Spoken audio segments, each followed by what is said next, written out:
আসসালামু আলাইকুম ওয়া রাহমাতুল্লাহি ওয়া বারাকাতুহু।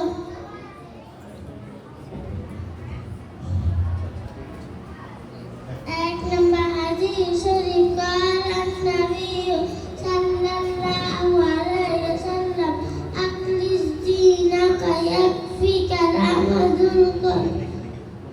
এক নম্বর হাদিস শরীফের অর্থ হযরত নবী করিম সাল্লাল্লাহু আলাইহি ওয়াসাল্লাম ফরমায়াছেন, তোমার ঈমানকে খাঁটি করো, অল্প আমল নাজাতের জন্য যথেষ্ট হইবে।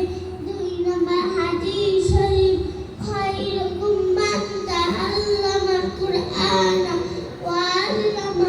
দুই নম্বর হাদিস শরীফের অর্থ দ্বীনের তলব করা প্রত্যেক মুসলমানের উপর ফরজ। তিন নম্বর হাদিস শরীফ তালাবুল ইলমি ফারিদাতুন আলা কুল্লি মুসলিম। তিন নম্বর হাদিস শরীফের অর্থ দ্বীনের তলব করা প্রত্যেক মুসলমানের উপর ফরজ। চার নম্বর হাদিস শরীফ আত-তুহুরু শাতরুল ঈমান। চার নম্বর হাদিস শরীফের অর্থ পবিত্রতা ঈমানের অঙ্গ। পাঁচ নম্বর হাদিস শরীফ মিফতাহুল জান্নাতিস সালাত। পাঁচ নম্বর হাদিস শরীফের অর্থ